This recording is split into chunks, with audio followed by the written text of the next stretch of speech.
14장 1절에서 14절 말씀을 한번 저와 여러분이 함께 교독하도록 하겠습니다.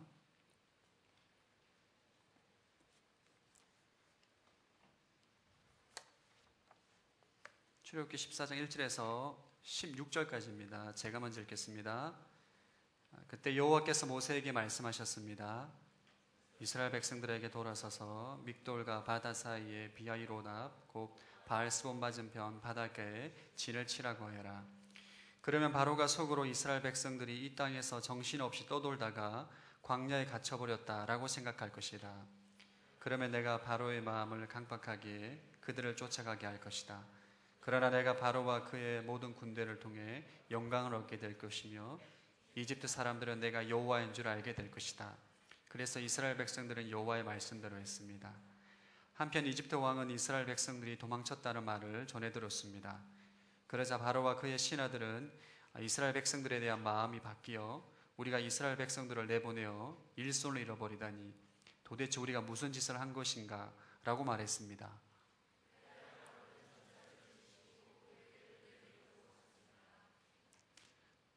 바로는 가장 좋은 전차 600대와 이집트의 다른 모든 전차들을 데리고 갔는데 그 위에는 지휘관들이 타고 있었습니다.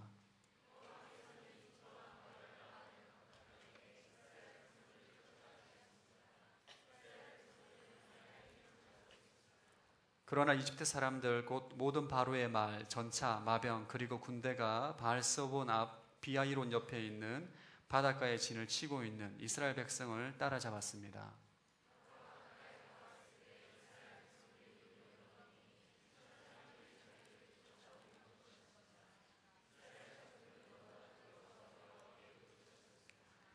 그들은 모세에게 말했습니다. 이집트에는 무덤이 없어서 우리를 이 광야로 데리고 나와 죽게 하는 것입니까? 어떻게 우리를 이집트에서 끌고 나와서 이렇게 하실 수 있습니까?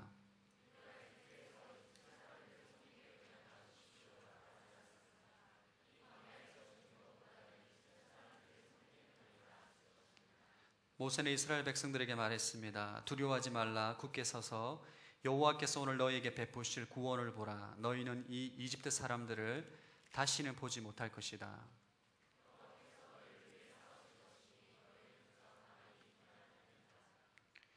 그때 여호와께서 모세에게 말씀하셨습니다. 내가 왜 내게 부르짖느냐? 이스라엘 백성들에게 계속하라고 하여라. 함께 읽겠습니다. 너는 내 지팡이를 들고 손을 바다 위로 뻗어 물을 갈라라. 그러면 이스라엘 백성들이 마른 땅 한가운데로 해서 바다를 건널 수 있을 것이다. 아멘. 말씀 충만하십시오. 성령 충만하시기 바랍니다. 진퇴양난이라는 한자 성어가 있습니다. 여러분 다 잘 알고 계시는 한자 성어일 겁니다. 앞으로도 갈 수 없고 뒤로도 물러설 수 없는 상황을 뜻하는 사자 성어입니다. 인생을 살아가다 보면 이런 진퇴양난의 상황에 많이 종종 직면하게 됩니다. 아마 여기 계신 분들은 대부분 이 진퇴양난의 상황에 한 번쯤은 직면한 경험이 있을 것입니다. 아니면 지금 그런 위기 상황 가운데 계신 분들도 계실 거예요. 앞으로도 갈 수 없고 뒤로도 갈 수 없고 영어로 말하면 딜레마입니다. 어떻게 해야 될지를 모르는 그런 상황인 거죠. 이런 상황을 맞아들이게 되면 굉장히 괴롭고 힘들고 어렵습니다. 마음이 괴롭고 너무너무 좌절되기도 하고 낙심되기도 하는 거죠. 오늘 본문에 나오는 이스라엘 백성들이 바로 이 진퇴양난의 상황에 처하게 됩니다. 이집트에서 하나님의 놀라운 기적과 표적 10가지 재앙 가운데 바로에게서 탈출을 합니다. 그리고 모세의 인도에 따라 지금 여기에 도착했는데 눈앞에는 홍해 바다가 막혀 있고 뒤로는 바로의 군대가 추격하고 있는 거죠. 얼마 전에 크리스찬 베일이 주연한 엑소더스라는 영화를 봤는데 이 장면을 굉장히 실감나게 연출을 합니다. 여러분 꼭 보시기 바랍니다. 200만 명 할렐루야. 죄송합니다. 너무 진지하게 하다 보니까 여러분 발음이 좀 실수했네요. 200만 명이나 되는 이스라엘 백성이 완전히 떼죽음을 당할 위기에 처하게 된 거죠. 절대절명의 위기라고 우리가 표현할 수 있습니다. 우리 예수님 믿고 신앙생활 하다 보면 오늘 본문에 나오는 이스라엘 백성들처럼 진퇴양난의 위기를 맞이할 때가 있습니다. 물질 문제로, 돈 문제로, 때로는 관계 문제로, 다양한 이유로 난처하고 곤란한 상황에 처하게 되죠. 아무도 원하지 않았지만 그런 상황이 나에게 불현듯 찾아오는 것이 우리의 현실입니다. 저는 신학교를 어렵게 가기로 결정하고 난 다음에 1학기 기말고사 마지막 시험을 놔두고 갑자기 집에서 연락을 받았어요. 저희 가정에 굉장히 사기로 인해서 경제적인 문제가 일어난 거예요. 그때 제 마음 가운데 굉장한 고민이 있었습니다. 직장 생활을 하고 있는 상황이라면 내가 돈을 벌어서 열심히 갚으면 되는데 지금 신학교에 와서 1학기까지 공부한 상황이라서 신학교를 그만둘 수도 없고 그렇다고 나가서 돈을 벌 수도 없고 어떻게 해야 될지 모르겠더라고요. 그때 굉장히 힘들고 고민 가운데 하나님께 간절히 기도했던 시간들이 있었습니다. 또 다른 일들도 많습니다. 하나님의 도우심으로 1년 만에 아내와 다시 만나서 아름다운 연애를 하고 결혼 약속을 잡았는데 장모님의 반대로 결혼의 문이 열리지 않는 거예요. 하나님의 인도하심에 따라서 순적하게 잘 흘러가는 것처럼 보이는데 하나님의 기적과 능력으로 바로에서부터 탈출한 것처럼 보이는데 또 다른 문제가 우리 인생 가운데 봉착하게 되는 거죠. 이것이 인생입니다. 이게 우리 현실입니다. 이런 막다른 상황을 맞이하게 되면 하나님의 사람은 과연 어떻게 생각하고 어떻게 행동해야 되는 것인가? 이런 위기 상황을 어떻게 돌파할 수 있는가? 오늘 본문은 인생의 막다른 길, 진퇴양난의 상황에서 하나님의 사람들이 어떻게 반응하고 어떻게 이 문제 가운데 처신해야 되는지를 우리에게 가르쳐주고 있습니다. 첫 번째 함께 나누고 싶은 주제는 저를 한번 따라합시다. 하나님의 섭리를 기억하라.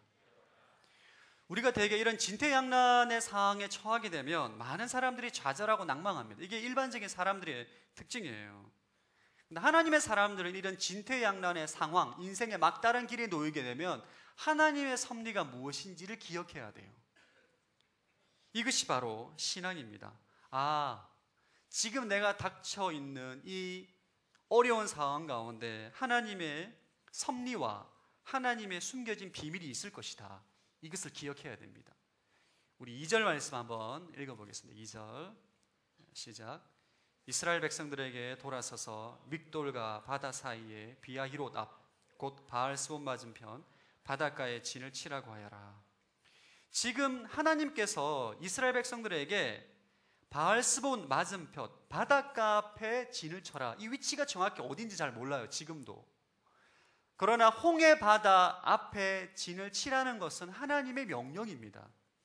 이스라엘 백성들이 이곳에 진을 200만 명이나 되는 사람들이 진을 친 이유는 하나님께서 그곳에 장막을 치라고 했기 때문입니다. 지금 이 진퇴양난의 상황은 하나님이 연출하신 거예요. 사실 이집트에서 가나안 땅으로 가는데 해변길로 가면 일주일 만에 도착할 수 있는 길임에도 불구하고 하나님께서는 이스라엘 백성들을 광야길로 인도하셨어요. 광야길로, 척박한 광야길로 인도하셔서 길이 없는 광야길로 인도하시다가 지금 홍해 바다 앞에 진을 치게 한 것입니다. 이스라엘 백성들은 모세의 인도에 따라서 그냥 홍해 바다 앞에 진을 친 것뿐이에요. 3절 4절 말씀 읽어보겠습니다. 시작.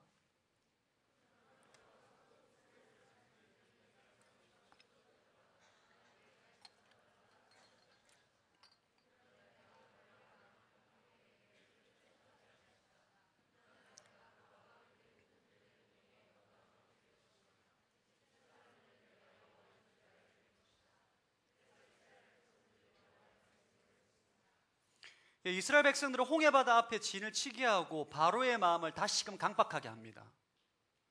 그리고 이스라엘 백성들을 추격하게 만드는 거죠. 지금 하나님께서 이스라엘 백성들을 완전히 코너로 몰고 있는 막다른 골목, 어디를 갈 수 없는, 앞에는 홍해바다요, 뒤쪽은 바로의 군대요, 도망갈 수 없는 막다른 골목으로 몰아넣은 것은 하나님의 연출입니다. 하나님의 의도하신 것이죠. 여러분, 하나님께서는 왜 우리 인생 가운데 이 진퇴양난의 상황을 연출하실까요? 여러분들 가운데 여러분이 원하지 않지만 여러분이 하나님의 인도하심에 따라 인생을 잘 살아가고 있음에도 불구하고 이런 진퇴양난의 상황, 인생의 막다른 길에 맞이할 수가 있습니다. 왜 그러실까? 왜 하나님께서 내 인생 가운데 이러한 막다른 길을 연출하시는 걸까? 우리가 인생의 막다른 길을 맞이하게 되면 낭망이 되고 좌절이 되고 원망하고 불평하는 것이 일반적인 대다수의 사람들의 특징이에요. 그러나 하나님의 사람들은 여기에 거치면 안 됩니다. 왜 하나님이 내 인생에 이런 상황을 연출하셨을까라고 질문해야 되는 거예요.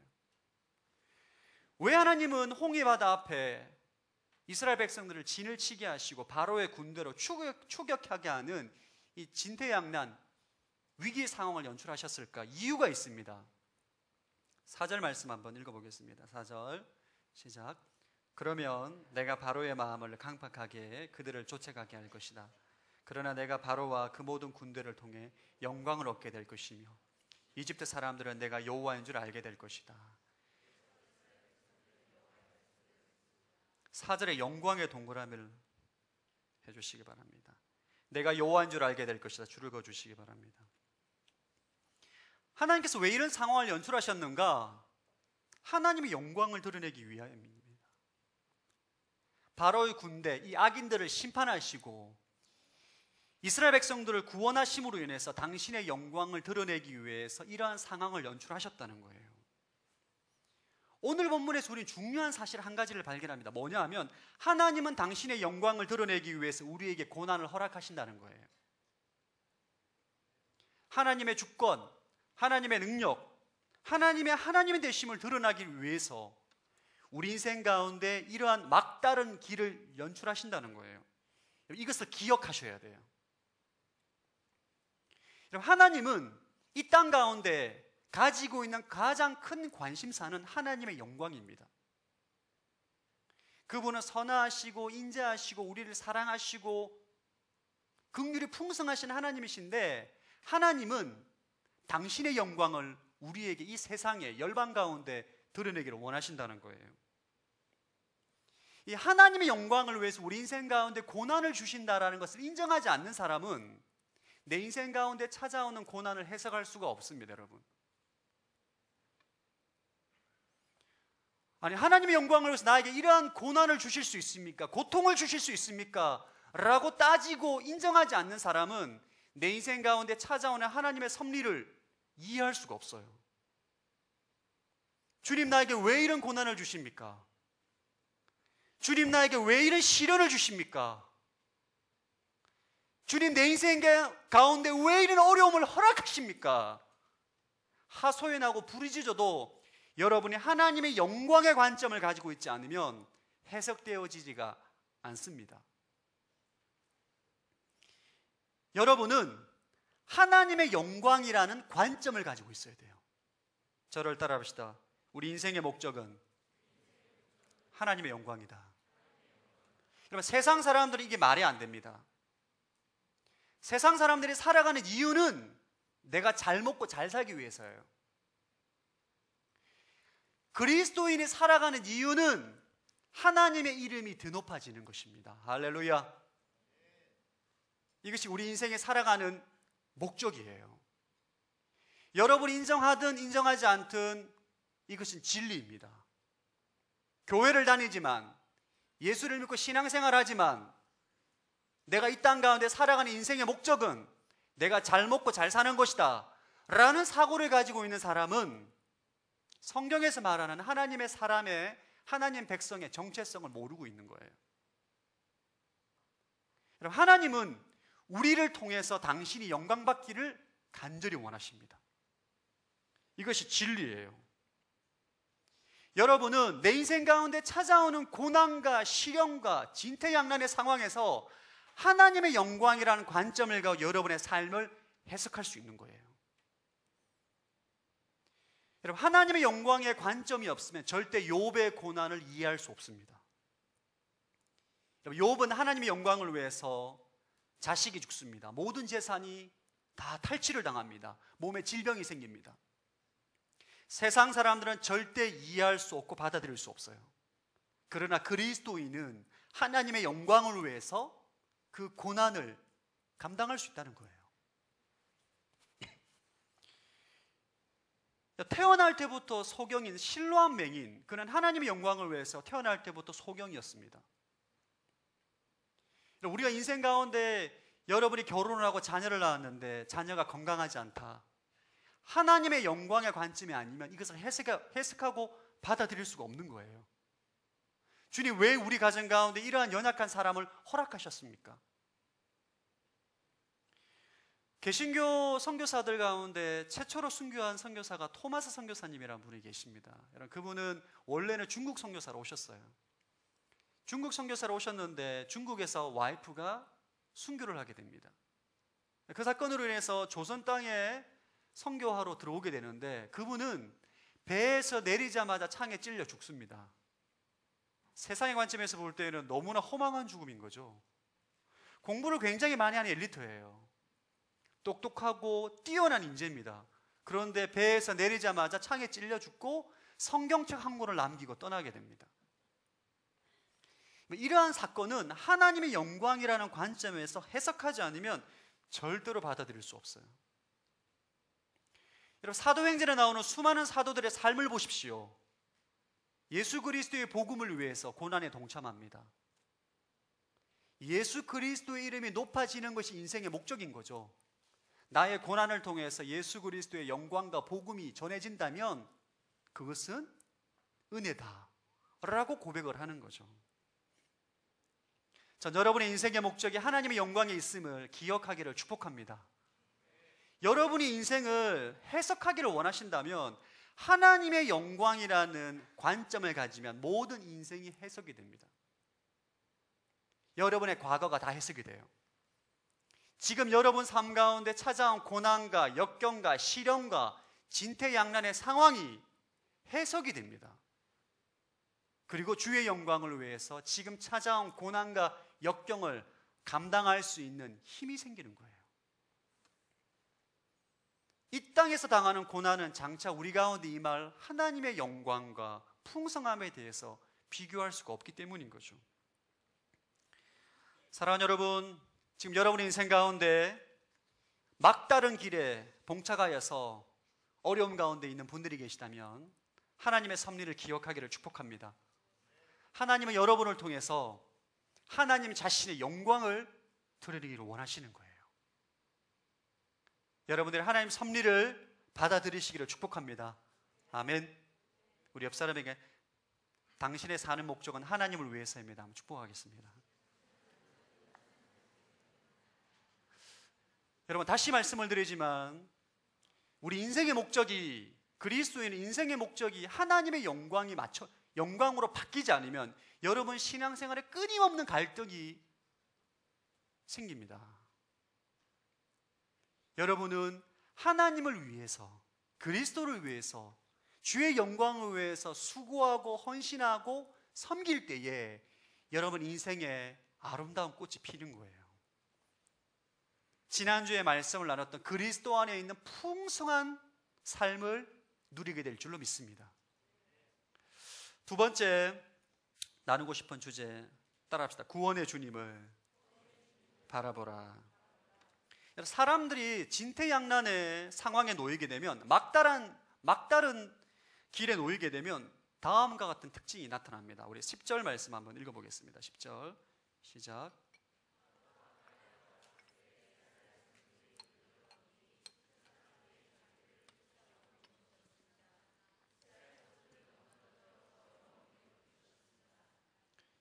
너무나 두려워서 여호와께 울부짖었습니다. 주를 한번 거주시기 바랍니다. 이스라엘 백성들이 눈을 들어보니까 바로의 군대가 전차만 600대, 엄청난 군대가 몰려오고 있는 거죠. 그것을 본 순간 이스라엘 백성들이 너무나 두려워서 여호와께 부르짖었더라. 11절 12절 읽어보겠습니다. 시작. 그들이 모세에게 말했습니다. 이집트에는 무덤이 없어서 우리를 이 광야로 데리고 나와 죽게 하는 것입니까? 어떻게 우리를 이집트에서 끌고 나와서 이렇게 하실 수 있습니까? 우리가 이집트에서 이집트 사람들을 섬기게 그냥 놔두십시오 라고 하지 않습니까? 이 광야에 죽는 것보다 이집트 사람들을, 이스라엘 백성들이 여호와 하나님께 부르짖는 기도는 단순한 기도가 아니라 원망과 불평의 부르짖음입니다. 그냥 이집트에서 이집트 사람들을 섬기게 놔두지 왜 우리를 꺼냈느냐, 왜 우리를 이 광야까지 인도해서 이곳에서 죽게 만드느냐, 죽는 것보다는 종으로 사는 게 낫다. 모세와 하나님 앞에 원망함으로 불평함으로 막 부르짖는 거예요. 이스라엘 백성들은 이집트에서 10가지 재앙, 엄청난 기적을 경험한 사람입니다.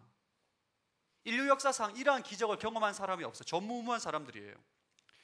그들은 하나님께서 그들과 함께 한다는 것을 굉장히 많이 경험했음에도 불구하고 두려움에 사로잡혀서 이성을 잃어버렸습니다. 하나님을 원망하는 거죠. 오늘 본문에 나오는 이스라엘 백성들이 바로 우리의 모습입니다, 여러분. 하나님을 믿는다, 나는 신앙생활을 합니다, 나는 기도합니다 말을 하지만 진퇴양난의 인생의 위기를 경험하게 되면 하나님 앞에 불평하고 원망하는 것이 우리 현 주소예요. 여러분, 사실 이스라엘 백성들 지금 군대에 공격을 당해서 사상자가 일어나고 있는 상황이 아닙니다. 먼 발치에 바로 군대만 본 거예요. 아직 현실화가 되지 않았습니다. 그럼에도 불구하고 그들은 너무나 두려워서 절망 가운데 있습니다. 이스라엘 백성들이 왜 이렇게 두려움에 사로잡히게 되는가? 여러분이 인생에서 인생의 위기 가운데 왜 두려움에 사로잡히게 되는가? 이유가 오늘 10절에 나옵니다. 다시 한번 10절 말씀 한번 읽어보겠습니다. 시작. 바로가 가까이 다가왔을 때 이스라엘 백성들이 눈을 들어보니 이집트 사람들이 자기들을 뒤쫓아오고 있는 것이었습니다. 이스라엘 자손들은 너무나 두려워서 여호와께 울부짖었습니다. 이스라엘 백성들이 눈을 들어보니 줄을 한번 그어주시고, 이스라엘 백성들이 지금 바로의 군대를 보고 있어요. 여러분이 막다른 길에서 인생의 위기 가운데 두려움에 사로잡혀서 원망과 불평하는 이유는 여러분들이 그 상황을 주시하고 있기 때문입니다. 상황을 보고 있기 때문이에요. 인생의 위기 가운데 수많은 사람들이 하나님께 원망하고 불평하고 좌절하고 절망하는 것은 우리의 눈이 상황을 보고 주시하고 있기 때문이에요. 이런 이스라엘 백성들에게 하나님은 이렇게 말씀하십니다. 13절, 14절 한번 읽어보겠습니다. 시작. 모세는 이스라엘 백성들에게 말했습니다. 두려워하지 말라. 굳게 서서 여호와께서 오늘 너희에게 베푸실 구원을 보라. 너희는 이 이집트 사람들을 다시는 보지 못할 것이다. 여호와께서 너를 위해 싸우실 것이니 너희는 그저 가만히 있기만 하면 된다. 13절과 14절에 중요한 동사가 보라예요. 보라. 뭘 보라는 겁니까? 오늘 너에게 베푸실 구원을 보라. 줄을 한번 그어주시겠어요? 하나님은 이스라엘 백성들에게 상황을 보지 마라, 바로의 군대에 주목하지 말고 너희 가운데 구원을 베푸실 하나님을 주목하라는 거예요. 이집트에서 10가지 재앙으로 너희를 구원하신 하나님의 능력과 하나님의 구원에 너희 시선을 주목하라는 거예요. 인생의 위기 가운데 상황을 보면 낙심하지만 하나님을 바라보면 소망이 생기는 줄로 믿습니다. 이것이 믿음일 거죠. 저를 따라합시다. 믿음은 바라보는 것이다. 그러니까 믿음은 바라보는 거예요. 여러분이 지금 누구를 믿고 있느냐, 여러분이 지금 무엇을 바라보고 있느냐를 점검하시면 됩니다. 여러분이 여러분의 사장님을 믿는다면 사장님을 바라보게 돼 있어요. 저를 믿으면 저를 바라보게 돼 있습니다. 그러나 여러분이 인생의 위기 가운데 하나님을 믿는다면 하나님께 주목하게 돼 있어요. 하나님께서는 이스라엘 백성들을 광야에서 끊임없는 이 믿음의 훈련을 시킵니다. 믿음의 훈련. 하나님을 바라보게 하는 것, 하나님을 바라보게. 이것을 40년 동안 이스라엘 백성들에게 훈련시킵니다. 오늘 본문 14장 이후 15장에 가면 이스라엘 백성들이 홍해를 건너고 난 다음에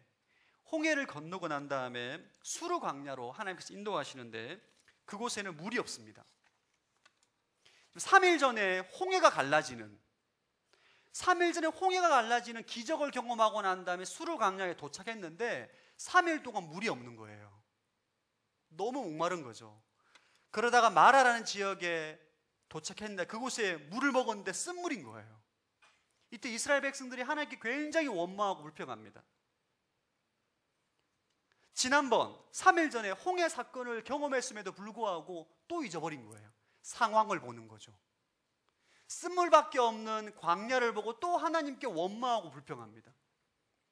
이때 하나님께서는 나뭇가지를 연못에 빠뜨려서 단물로 바꾸고 하나님을 주목하게 하는 훈련을 시킵니다. 이뿐만 아닙니다. 배가 고플 때 이스라엘 백성이 하나님께 원망하면 만나를 줍니다. 고기가 없다고 불평하면, 고기가 없는 상황을 보고 불평하면 메추라기를 줍니다. 하나님은 끊임없이 우리에게 무엇을 요구하시는가? 세상 사람들은 눈에 보이는 대로 살아가는 너희는 보이지 않는 하나님을 신뢰하라는 거예요. 할렐루야. 세상 사람들은 눈에 보이는 대로 살아갑니다. 그러나 하나님의 사람은 보이지 않는 하나님을 믿고 신뢰함으로 살아가는 인생이에요. 상황을 보지 말라는 거예요. 상황을 보지 말고 믿음의 눈을 들어서 하나님을 보라. 이것이 오늘 우리에게 주시는 핵심 메시지입니다. 마태복음 8장에 보면 예수님께서 제자들과 함께 배를 타고 갈릴리 호수를 건너가고 있습니다. 이때 갑자기 풍랑이 몰아쳐요. 제자들이 혼비백산해가지고 예수님 우리가 죽을 지경입니다. 그때 예수님께 주무시고 계셨거든요. 흔들어 잠을 깨웁니다. 살려달라고. 이때 예수님께서 제자들을 책망하는 장면이 나와요. 한번 그 장면을 한번 읽어보겠습니다. 마태복음 8장 26절 시작.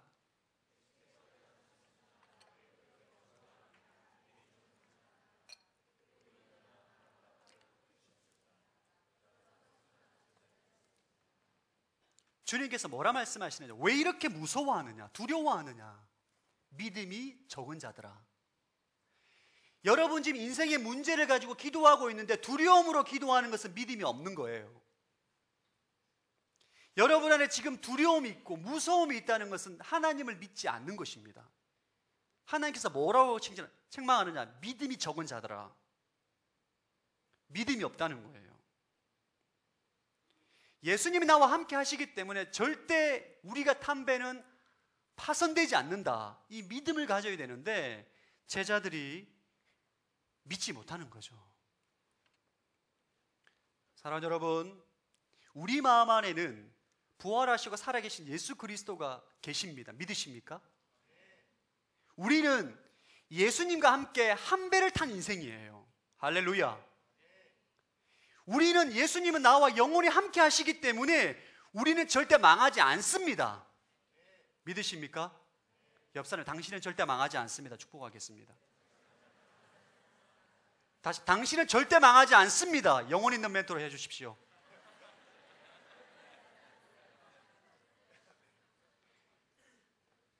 우리 인생에 아무리 풍랑이 몰아쳐도 우리 인생은 절대 망하지 않아요. 왜? 우리 안에 부활하시고 살아계신 하나님이 계시기 때문입니다. 그래서 우리는 상황을 보는 것이 아니라 내 안에 계신 예수 그리스도를 바라봐야 돼요. 믿음의 주요, 믿음의 완성자이신 예수 그리스도를 바라보는 것이 바로 하나님의 사람의 삶의 방식이 되어야 돼요. 자, 히브리서 12장 1, 2절 말씀 한번 읽어보겠습니다. 시작.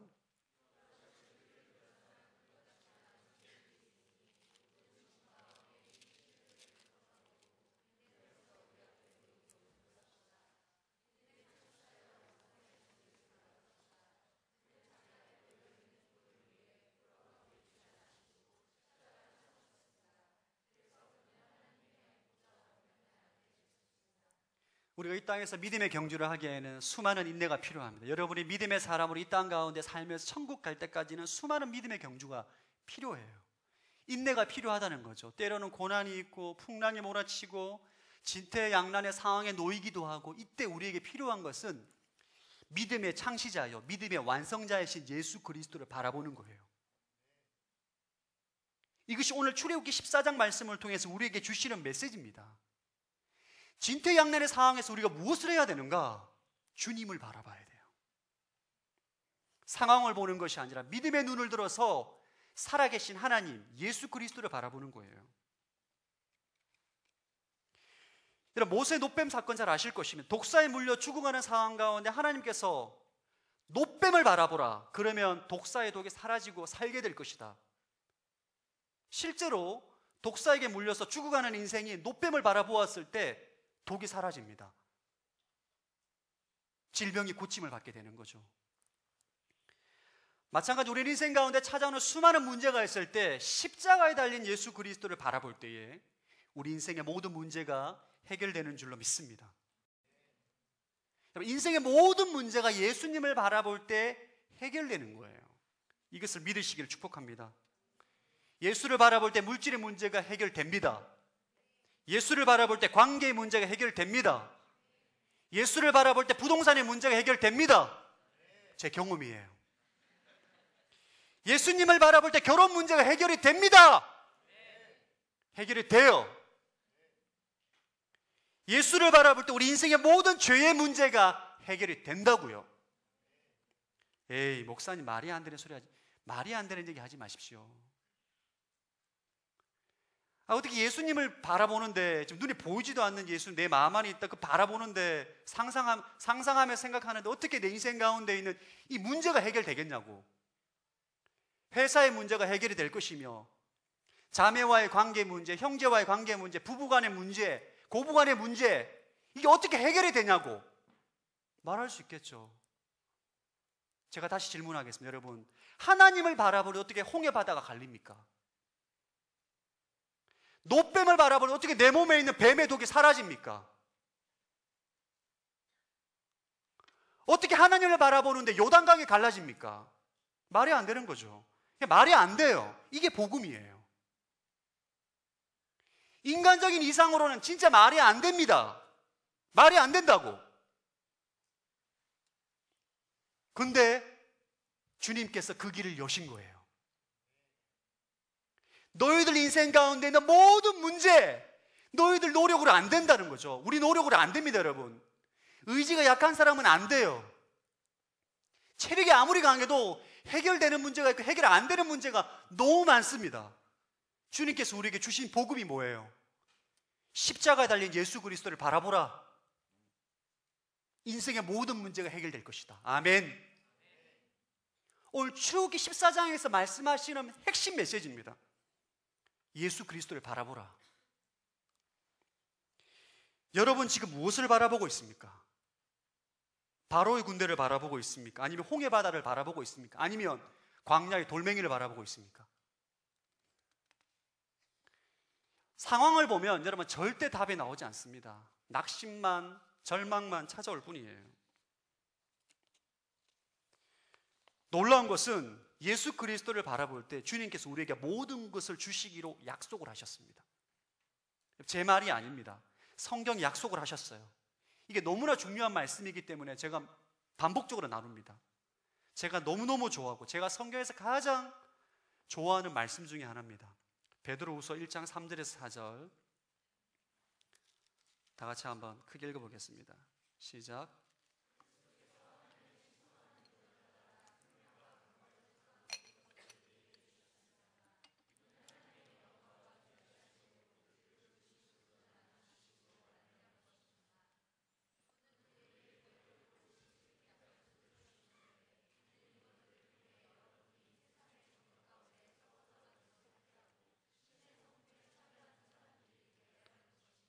아멘.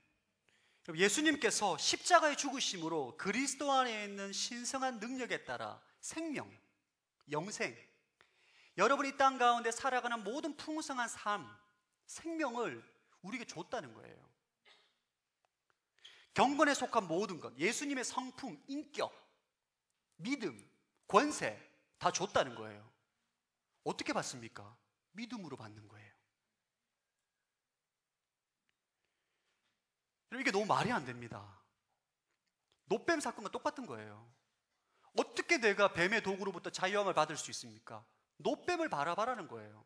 노뱀을 바라보면 내가 뱀의 독으로부터 치유를 받는다. 믿음으로 바라볼 때에 치유가 임하는 거예요. 예수 그리스도가 십자가에 죽으심으로 그리스도 안에 있는 모든 생명과 경건에 속한 모든 능력을 우리에게 줬다는 거예요. 이미 하나님이 줬다는 거예요. 이미 믿는 자에게. 할렐루야. 그분을 아는 지식으로 말미암아 예수님을 알아가면 알아갈수록 그분 안에 있는 모든 풍성한 것이 우리에게 주어진다. 이것이 복음입니다. 4절의 말씀 보면 여러분이 세상의 정력 가운데 썩어져 가는 것을 피하고 신의 성품에 참여하는 사람들이 되게 하려는 것이다. 우리가 어떻게 예수님의 성품을 닮아갈 수 있을까요?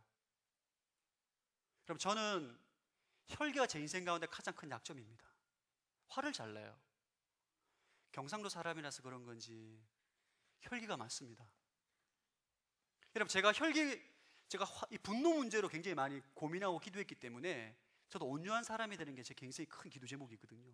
그래서 저는 참 많은 노력을 했습니다. 화를 참아봤어요. 결론, 나중에 폭발하더라. 더 안 좋아. 차라리 평소 화를 내는 게 낫지. 나중에 막 댐에 물이 터지는 것처럼 터져버리면 관계가 아예 그냥 끝나버립니다. 어떻게 그리스도 안에 있는 그 온유함을 우리가 닮아갈 수 있어요? 어떻게 해야 돼요? 참아야 됩니까? 공부해야 됩니까? 어떻게 해야 돼요? 믿음으로 바라봐야 돼요. 그리스도의 성품이 나의 성품이 되었습니다. 믿음으로 바라볼 때 온유함이 임하는 것입니다. 아멘. 믿는 자에게 예수 그리스도의 신의 성품에 동참하게 되는 거예요. 저는 요즘 이 구원의 주님을 바라보라는 말씀을 묵상하다가 이 사학연금회관에 장대에다가 십자가를 달아가지고 천장에 매달아놨으면 좋겠어요. 여러분, 순모임하다가 마음 어려운 지체가 있으면 십자가를 바라보는 거죠. 관계하다가 저로부터 상처받으신 분 십자가를 바라보는 거죠. 인생에 문제가 있다. 아무리 대화도 순모임 때 나눠도 해결이 안 된다. 순모임 모두가 십자가 바라보고 기도하는 거죠. 주님, 제 인생에 문제가 있습니다. 해결해 주십시오. 이것이 하나님께서 우리 인생 가운데 주신 복음입니다, 여러분. 내 인생 가운데 홍해가 내 눈앞에 있다. 뒤로는 바로의 군대가 있다. 어떻게 해야 돼요? 예수를 바라봐야 돼요. 바로의 군대를 보지 않기를 축복합니다. 어떤 사람은 바로 군대 말이 몇 마리고 전차가 무슨 색깔이고 연구하고 분석하는 분들이 계세요. 결론, 우리 이길 수 없다. 홍해 바다가 물 색깔이 까만색이고 파란색이고 아무런 도움이 되지 않습니다, 여러분. 믿음의 주여 온전케 하신 예수 그리스도를 바라볼 때 여러분 안에 믿음으로 말미암아 믿음의 파이프를 통해서 여러분에게 놀라운 생명과 능력과 여러분의 인생에 속한 모든 문제 해결의 길이 열리게 되는 것입니다. 아멘. 믿으십니까? 저를 따라 예수님은 내 인생의 모든 문제를 해결하실 수 있다. 아멘. 그것을 믿고 바라보는 인생 가운데 홍해가 갈라지게 될 줄로 믿습니다. 마지막으로 세 번째, 믿음으로 따라합시다. 믿음으로 전진하라. 15절과 16절 한번 읽어보겠습니다. 시작.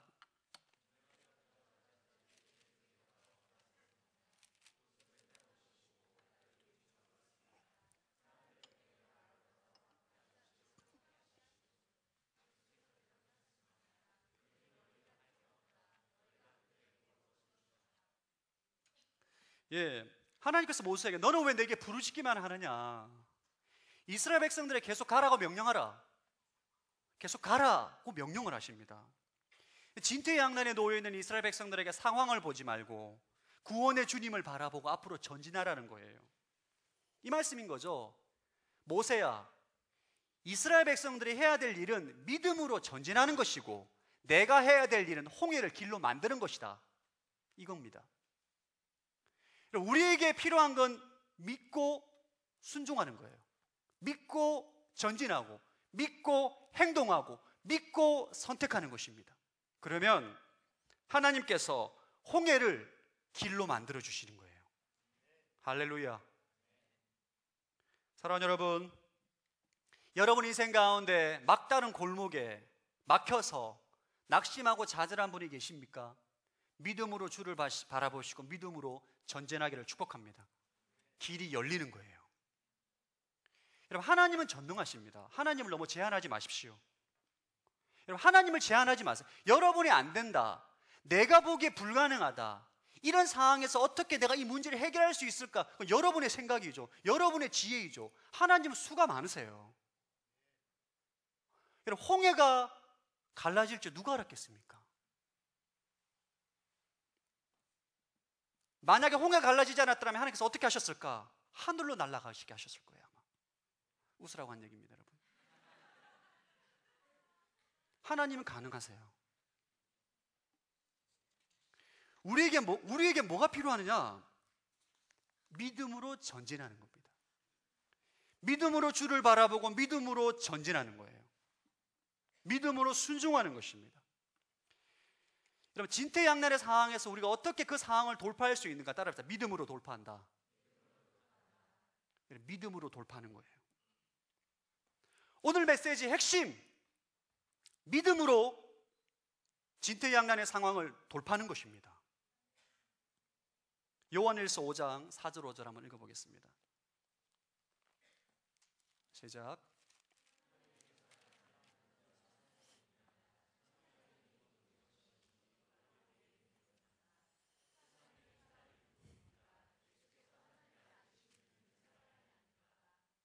예, 하나님에게서 난 사람은 누구나 세상을 이긴다. 어떻게 세상을 이기냐? 믿음으로 이긴다는 거예요. 하나님의 아들을 믿는 사람은 세상을 이긴다는 거예요.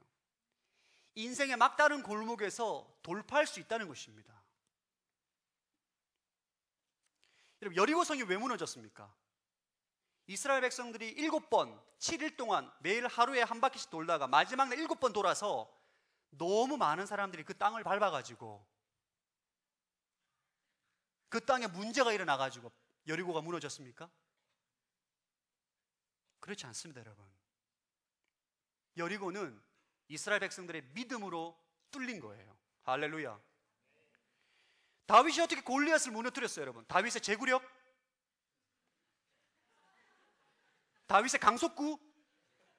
아닙니다, 여러분. 이스라엘 백성들이 골리앗이 무서워서 이러지도 못하고 저러지도 못하는 상황 가운데 다윗은 믿음을 가졌어요.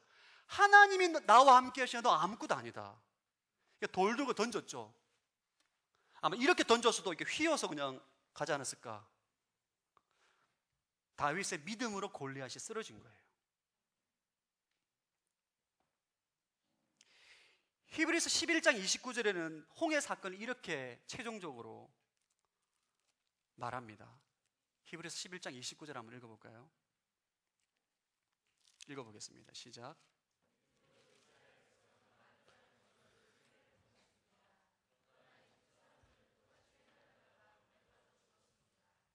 예, 이스라엘 백성들이 홍해 바다를 건넌 사건은 믿음으로 건넜다는 거예요. 인생을 살아가다 보면 참 답답한 일이 많이 생깁니다. 잘 나가다가 갑자기 앞에 장벽이 생기기도 하고, 멀쩡하던 상황에, 잘 나가던 상황에 갑자기 위기가 생겨서 부도 직전에 가기는 그런 상황이 생깁니다. 이해할 수 없는 일이 이 땅 가운데 너무나 많이 생깁니다. 우리 삶의 돌파가 필요해요. 꽉 막혀서 도저히 갈 수 없는 그 상황 가운데 우리가 돌파가 필요하다고요. 어떻게 할 것이냐? 예수를 바라보고 믿음으로 순종하는 거예요. 하나님께서 여러분의 상황 가운데, 여러분의 인생 가운데 길을 만들어 주십니다. 할렐루야. 불가능할 것 같은데 길을 만들어 버리세요. 놀랍습니다. 저는 장모님이 너무 결혼을 반대하셨어요. 인상은 마음에 드는데 전도사로서 부담이 돼서 안 되겠다. 점괘를 봤는데 영 아닌 것 같다. 그러시는 거예요. 3개월 동안 쫓아다니다가 차였다 1년 만에 다시 아내를 겨우 힘들게 연애에 성공했는데 이제 막 고지를 점령하려고 하니까 장모님 반대를 하세요. 너무너무 지치더라고요, 진짜. 제가 뭐 했을 것 같아요, 여러분? 믿음의 주여 온전케 하신 예수 그리스도를 바라보는 거 외에는 아무것도 한 게 없어요. 불가능한 상황이었는데 하나님께서 저희 장모님이 갑자기 굉장히 무섭긴 한데 뇌출혈로 쓰러지신 거예요. 수술을 하고 굉장히 어려운 상황 가운데 있을 때 장모님이 수술이 끝나고 회복되고 난 다음에 갑자기 하시는 말씀, 빨리 영민이랑 우리 민주 시집 보내야 된다. 이해할 수 없는 일이 일어나는 거죠. 한 거 하나도 없습니다. 주님만 바라보고 믿음으로 주님 앞에 기도하고 순종하고 행동하고. 지금 저희 장모님 예수님 잘 믿고 신앙생활 잘하고 건강하게 잘 생활하고 계세요. 여러분, 하나님을 제한하지 마십시오. 하나님 수가 너무너무 많아요.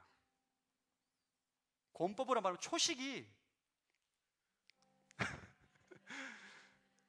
무술로 말하면 초식을 헤아릴 수가 없습니다. 수가 너무너무 많으세요.